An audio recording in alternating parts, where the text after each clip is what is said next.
7 साल पहले यानी कि 5 अगस्त 2019 को एक बड़ा हिस्टोरिकल डिसीजन लिया गया जब अब्रिगेशन ऑफ 370 किया गया, 35 को हटाया गया, जम्मू कश्मीर को यूटी में तब्दील किया गया और इसके साथ साथ लद्दाख को अलग यूटी में कन्वर्ट किया गया। लेकिन 7 साल के बाद भी धारा 370 पर जो सियासत है वो थमने का नाम नहीं ले रही है और अब फ्रेशली पीडीपी ने ऐलान किया है कि जम्मू कश्मीर के हर एक भाग में वो पीसफुल प्रोटेस्ट करेगी 5 अगस्त जो आने वाला 5 अगस्त है, मीनस कि आज से 6 दिन के बाद। इसी बीच में आपको बता दूं कि ऐसा भी कहा जा रहा है कि पीडीपी, नेशनल कॉन्फ्रेंस और कई और पार्टी जो कश्मीर सेंट्रिक पार्टीज़ हैं उनको न्योता भी देगी कि वो इस पीसफुल प्रोटेस्ट में शामिल हो ताकि धारा 370 के ख़िलाफ़ एक बड़ी मूवमेंट उस दिन बनाई जाए या रजिस्टर किया जाए। इस पर बीजेपी का क्या टेक है? मेरे साथ इस वक्त है जोरावर सिंह जम्वाल, ये सीनियर लीडर है बीजेपी के और स्पोक्स पर्सन भी है पार्टी के। न्यूज़ 18 से बात करने के लिए शुक्रिया।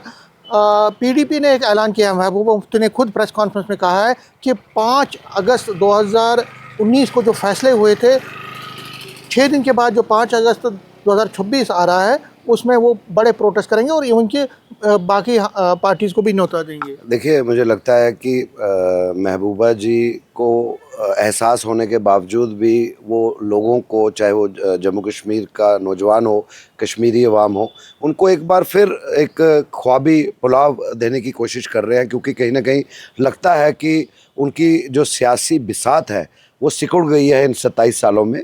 और ऐसे बयानबाजी देने से कभी भी सो कॉल्ड स्पेशल स्टेटस वापस नहीं आएगा, 370 वापस नहीं आएगी, 35 से जो निरस्त किया गया वो वापस नहीं आएगा। वो इतिहास के पन्नों पे एक छप चुका है, अब वो वापस नहीं आने वाला है, ये इनको भी मालूम है।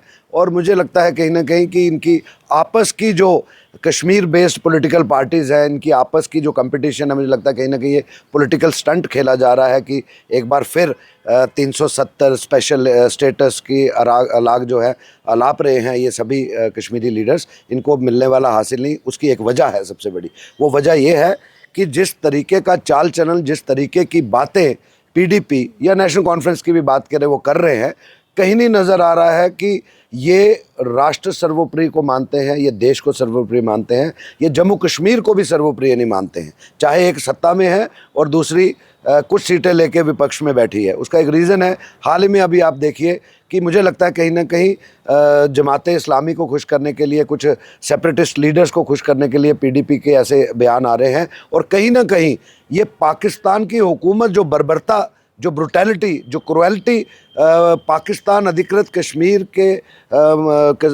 मजलूम लोगों पर उठा रही है। आपने देखा 40 से 50 निर्मम हत्याएं की गई, कत्ल किया गया है, उस पर नहीं कोई बात करेगा। लेकिन जो पाकिस्तान हुकूमत चाहती है, तो कहीं ना कहीं लगता है कि कश्मीर में अभी भी ऐसे अलगाववाद की सोच रखने वाले लोग हैं जो अगेन एक बार फिर जो नौजवानों को वर्गलाने की कोशिश कर रहे हैं और स्पेशल स्टेटस 370 और 35 से की जो है ये बात कर रहे हैं। इनको खुद भी मालूम है जब तक हालात कंड्यूसिव नहीं होते, जब तक पूर्ण विराम उग्रवाद पर नहीं लगता, जब तक एक एक अलगाववादी जो है या तो अपनी सोच को नहीं छोड़ता, तो मुझे नहीं लगता है कि इन हाथों में ऐसी जमातों को, मुझे लगता है कि रेस्टोरेशन ऑफ स्टेटहुड दे के फुल पावर्स में दिया जाए। क्यों? क्योंकि इनका पिछला जो इतिहास है समीर जी, आप देखिए, वो यही दर्शाता है कि जब भी 370 और 35 का निरस्तीकरण क्यों हुआ, क्यों इन्होंने कत्लो गारत वहाँ पर फैलाई, ये ना टेररिज्म कंट्रोल कर पाए, ना अलगाववाद कंट्रोल कर पाए, ना ही गुड गवर्नेंस दे पाए। तो मुझे कहीं ना कहीं लगता है कि एक बार फिर ऐसे लोगों के हाथ में फुल फ्लेज स्टेटहुड देने का मतलब है revival of separatism and revival of terrorism. कुछ जो सेक्शंस ऑफ सोसाइटी है, गोरखा समाज है, वेस्ट पाक रिफ्यूजीज़ हैं या बाकी लोग हैं, वो भी कह रहे हैं कि ये जो है फिर हमें डार्कनेस की तरफ धकेलना चाहता है, क्योंकि उनको तो जो असली चमक है, आंखों की जो चमक, वो आज़ादी की चमक, वो तो 2019 के बाद ही। देखिए, इनके राज में, इनके कार्यकाल में वेस्ट पाकिस्तानी रिफ्यूजियों को यहाँ एक किस्म का, जैसे कहते हैं कि बंधुआ मजदूर की तरह रखा गया। उनको स्टेट सब्जेक्ट्स राइट नहीं थे, राइट टू जॉब नहीं था। ऐसे ही वाल्मीकि समाज था, हमारे कई ऐसे लोग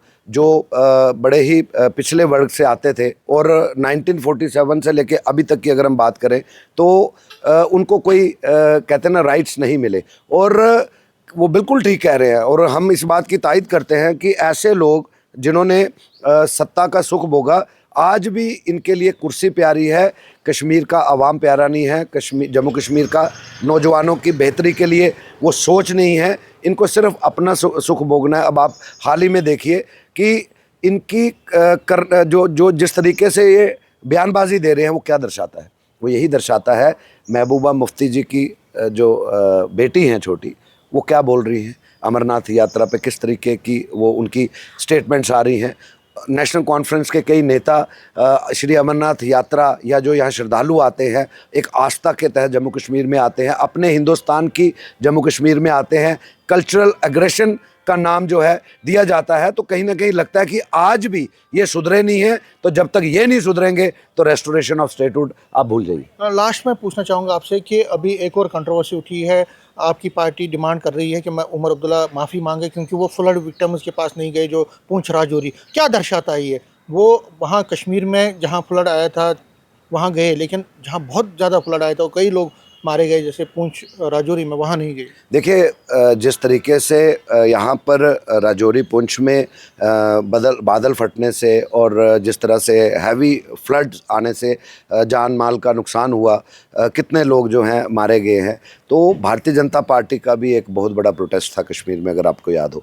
इन्होंने भी प्रपोज किया था, या तो उस दिन ये जंतर मंत्र या जैसे उमर अब्दुल्ला साहब अपने बेटे को लेके सेल्फियाँ खिंचा के ऑटो में घूमकर ऐसा लग रहा था कि अभी स्टेटहुड लेके आएंगे। इनको भी मालूम था कि सबको मालूम था ये सिर्फ अपनी प्रेजेंस शो करने के लिए वहाँ जा रहे हैं। तो अगर अपने जम्मू कश्मीर का अवाम अगर ख़तरे में है, अगर अपना जम्मू कश्मीर का अवाम जो है अफेक्टेड था, तो इनको इमीडिएटली रश करना चाहिए था। ये आए ज़रूर दिखाने के लिए, लेकिन अपने जम्मू में अपने ऑफिस में बैठ के, ऑफिस चैम्बर में बैठ के वीडियो कॉन्फ्रेंसिंग से जायज़ा ले रहे हैं। और दूसरी तरफ भारतीय जनता पार्टी ने अपने सभी जो कार्य थे आगामी जो उस समय, तो वो हमने फॉर द टाइम बिंग उस समय पोस्टपोन किए और आदरणीय नेता प्रतिपक्ष सुनील शर्मा जी की क़यादत में और पार्टी के बहुत वरिष्ठ नेता आदरणीय श्यामलाल शर्मा, अन्य विधायकों के साथ हम ना सिर्फ पुंछ में गए, सुरनकोट में गए, बल्कि उस जगह भी पैदल गए जहाँ कई किलोमीटर रास्ता नहीं था, पगडंडियों से गए और जहाँ पर वो बादल फटे थे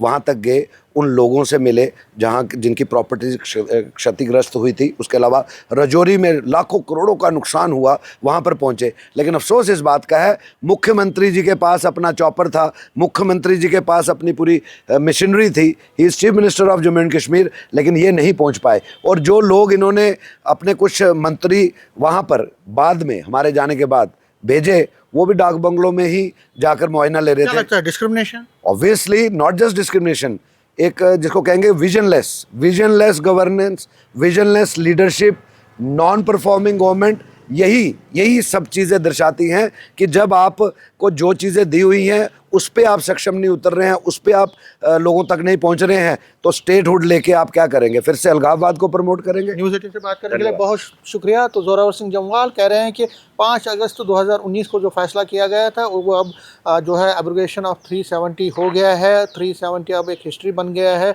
और जो राजनीति इस पर हो रही है वो गलत है। बीजेपी मानती है कि धारा 370 अब कभी भी वापस लौट के नहीं आएगा और यही चीज़ पीडीपी, नेशनल कॉन्फ्रेंस, बाकी पार्टियों को भी समझनी चाहिए। कैमरामैन चांद के साथ में समीर भट्ट, न्यूज़ 18 जम्मू।